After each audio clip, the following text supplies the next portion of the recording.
how good was that? Dreaming of Ghosts by Snayl. Hey, Snayl. Hi. Hey, I can hear you. Cool. So I've got Snayl in studio. He's going to talk to me about hopefully a bunch of things. He's a local artist, musician, so that's really cool. He he does a lot of stuff for the Institute for Creativity, which is my favorite space to see music nowadays. It's an all ages venue, which I think is really important to any community. And he's just got a lot of stuff going on, so let me start talking to him right now. Hey, so Snayl, you just put out this album very recently? Yes, indeed. It came out June 10th. Oh, man, you sound really good on the microphone, by the way. Oh, thank you very much. I had a job for 2 years at 107.1. Okay. No, I'm sorry, 107.9. Right, so that's why you're outshining me right now. But anyway, so you just released this album. How has, reception been, How do you feel about the final product? The final product exceeded my expectations by a lot. It was a group effort. Boston Fleener and Clayton Thompson designed the album, and it looked great.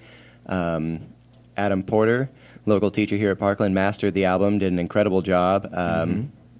The reception that I've got from the album has been really well received, and it's been out for less than a week now. I've probably sold almost 50 copies, and nice. So things are going really well. There was a really nice article that Tom Chandler from Smile Politely wrote on it. Yep.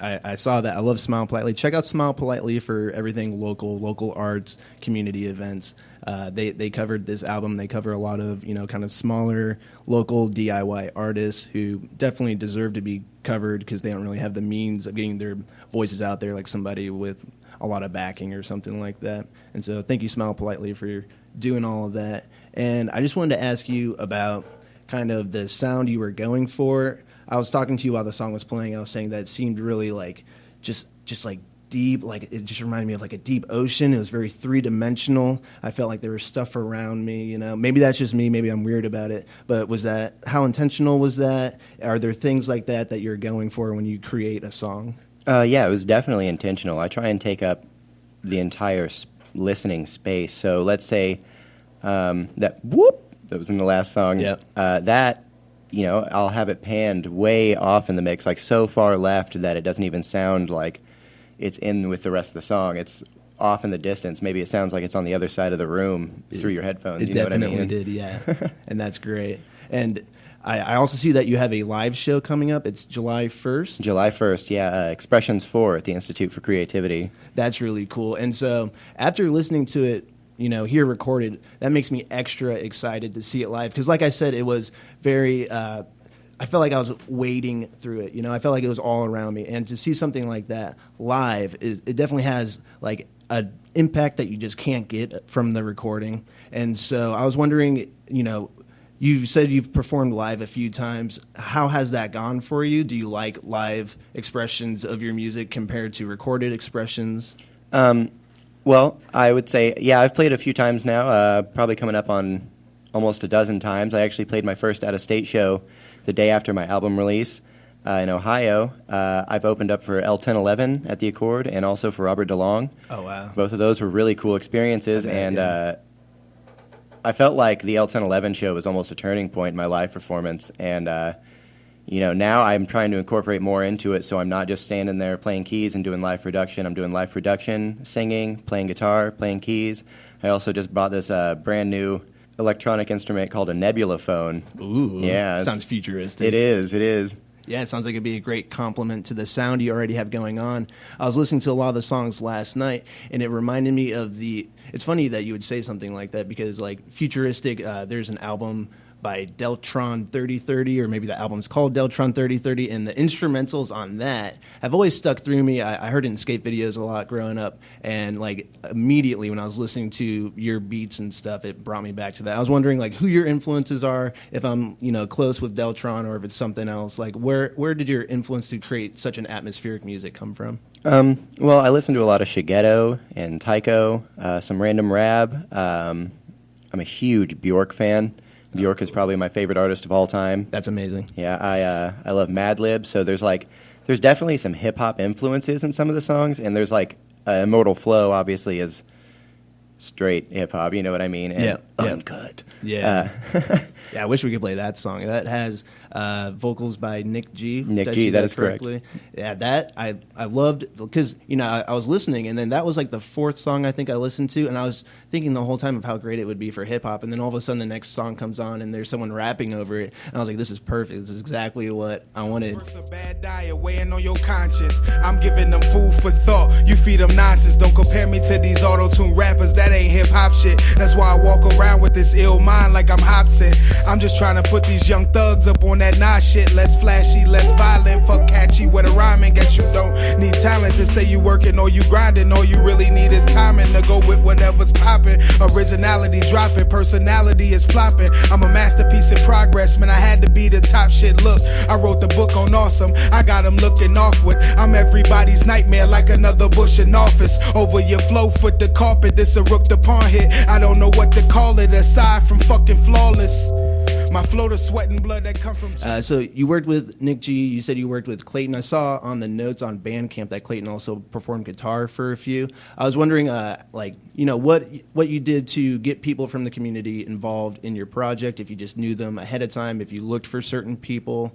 I wonder how that went about. Well, I guess at first I was looking for people that I knew who were willing to help out, and Immortal Flow was actually the first hip-hop song that I ever wrote, and my roommate said, hey, I work with a rapper, and I was just like, well, let's send him over, maybe he'll enjoy it, and at first I sent him the beat, and he did not like it at all, and then, I kept hounding him on it. I was like, dude, come on, let's record it, and, he, begrudgingly so, came over and did it, and then, hearing it live, with me together, he sat down, he wrote the entire song in one sitting. Wow. There, and then recorded it that same night, and that's amazing, because that is not a lazy song lyrically whatsoever. It's very deep. There's a lot being said with every word that he's using. So to hear that is really impressive, and it's kind of serendipitous that someone like that would just be one friend away. He's the first person you try, and it kind of shows just how busting with arts Champaign-Urbana is. Truly, that, something like that can happen. Who knows? You're getting a slice of pizza at Papa Del's. The guy behind the counter is the hottest rapper in town or something. Who knows? Yep. But I've got a couple other collabs that I'm working on right now. There's a song with Truth and Campaign Trillions that I'm working on, and I've also got another song with Cleva and Chase Scott. So I'm pretty excited about those. Are you gonna maybe DJ at any hip hop shows or anything like that? Maybe not for a while, but I would like to maybe even start a hip hop group, and I could do the live production while. That would be really cool. Because it's also funny to me that you say that Nick G didn't like the beat at first, because it seemed like his flow was made for it. It fits so well together, and so it's just great that also he's trying something new, pairing his vocals with something like that, and discovering how great that can be. And so I see that you're also playing, speaking of all the live shows that you're playing Pygmalion Festival coming up. That's pretty big. How did you go about getting on that bill, and what do you think playing at Pygmalion is going to be like? I had played those couple. I played with L1011 and Robert DeLong, and then shortly after that, I had sent in a request to the Pygmalion site, and I was just like, hey, I'd love to get on, and here's my credentials or whatever, and I'm about to release my debut album, and then they were just like, hey, we would love to consider having you on board. And then a couple weeks later, it was just all right, here's the offer. And then I took it, and so here we are. I'm really, really excited and nervous about it too. Yeah. Do you know anything about your venue or what? Because Pygmalion, it's one festival, but there's a bunch of different types of shows. Some are big shows on stage. Some you're just playing in the basement of the Red Herring or something like that. So do you know what your show is going to be like, or what do you expect from this experience? Well, I actually don't know where I'm playing at yet. I don't have any of the details. But I am going to try and do something completely different from my other live sets, and this will be the first time where I'm not playing solo. So I'm going to try and have it incorporated into a full band for my Pygmalion set, and also I would like to get Nick G to come on and do Immortal Flow live. I hope he does. He definitely should. I think that would be good for both of you guys and just everyone in the audience as well. All right. Well, you know what? It's been great talking to you. I think everyone should go to your Bandcamp or check you out on iTunes, or check you out. Where else can we find you? Spotify, Amazon, CD Baby, Google Play, all those Classics. All right, and like, is there anything you want to plug? Anything you wanted to get out before we? I just like to talk about Expressions 4 a little bit more. Yeah, let's talk about that, because you were telling me that was like your baby, and I really appreciate that there's someone in town with so much passion for putting on performances and putting on shows for people like me to go to a comfortable space and enjoy, because like I have a lot of anxiety and stuff. It's tough for me to go out to bars. I don't like staying out too late, all that stuff. So it's just really good. And this is what I did in high school, was I went to shows, and I think a space like the Institute for Creativity is invaluable, and it wouldn't be possible without people like you being proactive and putting on the show. So yes, please tell me about Expressions 4 coming up on July 1st. All right, Expressions 4, this is an ongoing series that I do. At first, I wanted to start it as a way, like, I started writing music to overcome my own anxiety and depression, and, like, it's really, like, such a stress reliever. I have, like, a terrible day. I come home and I sit down in front of my keyboard for, like, 30 minutes, and it's like, what was I even mad about? You know what I mean? Like, the day is just way better. But my first show was Expressions 1 that I ever played at, and it was also Go Get 'Em from around town, their first show. And so it's kind of become, like, my goal to have it be an ongoing and like continuously expanding event that brings together kind of the electronic community here in town, and not just like the electronic, but more like psychedelic and experimental minded art and stuff like that. So at this, we're going to have, I can't remember whether it's 6 or 7 different musical acts. Zeph's Life Garden from Ohio, the Golden Fleece from Peoria, Bath Naps from here in town, Signal to Noise from here in town, me, and we're also going to have Jorts will be there doing live video manipulation and like ethereal soundscapes in between the different acts. That's great, because, you know, the downtime between shows, if you're going there and you don't really know anybody else, you know, it's kind of people hanging out, talking. And so this would be like a great icebreaker show for somebody with something going on between sets to pay attention to and be entertained by, and, you know, just get familiar with the space. And I think that's a really good idea, because it also, like, why limit to just one form of art when there's so much space there that can be taken advantage of by many forms of art, especially those that are visual, when you're doing something that's like more of an audio art form.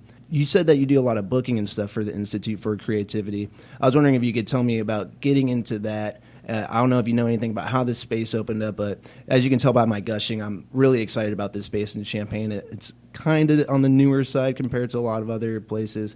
But yeah, I wonder if you could just delve into more of like the history of the Institute for Creativity and your role there. Well, they've been around since late 2013, and they were doing shows semi-regularly. Unfortunately, they just didn't have like the staff or like the budget to get things rolling, and after Expressions 3, the owner came up to me and asked me if I wanted to help out and if I would be interested in helping book events for them regularly, and I said yeah. And so I've been doing that since March with my partner Dylan Royer and Veronica Mullen, and we've probably done easy over 70 shows since March, and you know, fundraisers for adults with disabilities, protest art of the Westoxification of Eastern cultures. We've had punk shows, hardcore, death metal, solo singer-songwriters, electronic stuff, hip-hop.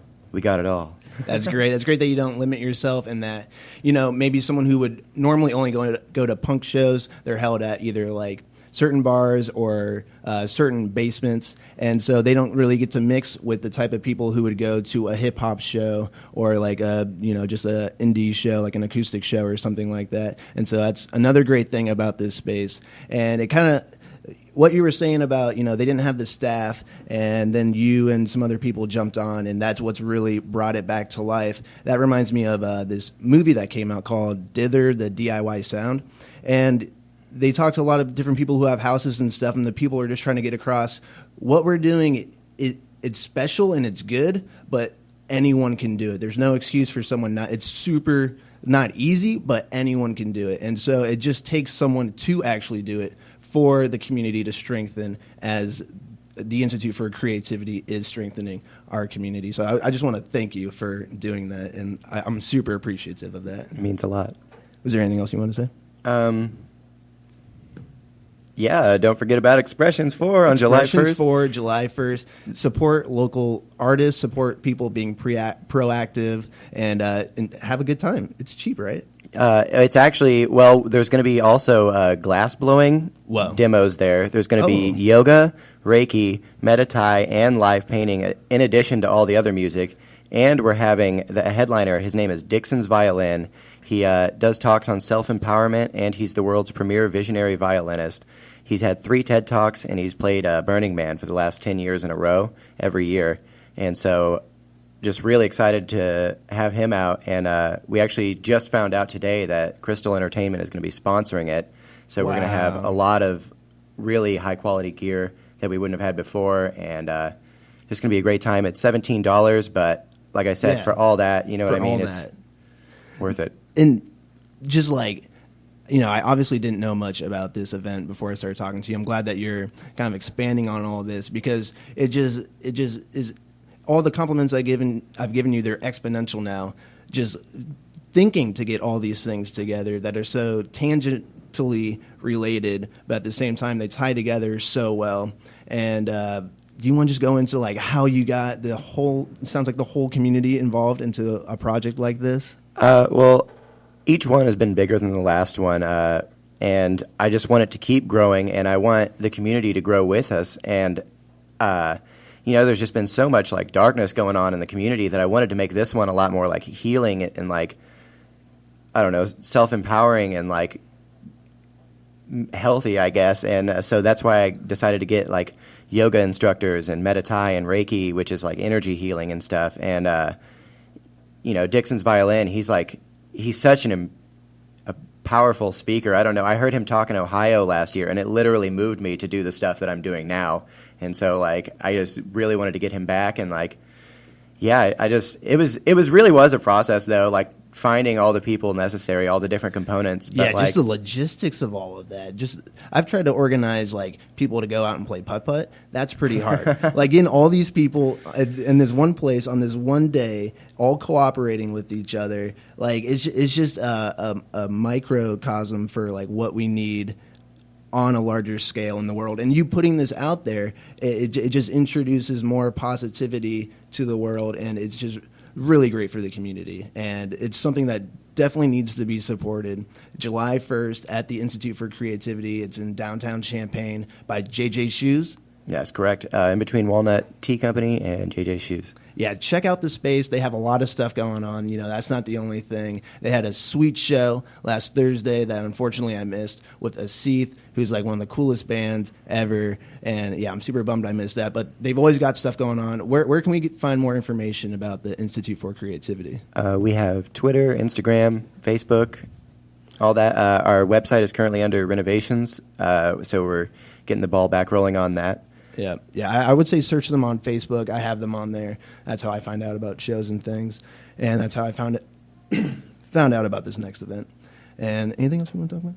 No, I think we got it all. All right. I really want to thank Snayl for coming in and talking to me. I'm kind of new at this stuff. He helped me out a lot, and he basically carried the interview for that last part there. I appreciate that. Thank you. Got a lot of good information out of him about the community and about what it takes to just like be proactive and be a positive force for the community. So let's all try to be like Snayl. Snayl with a Y. Check him out.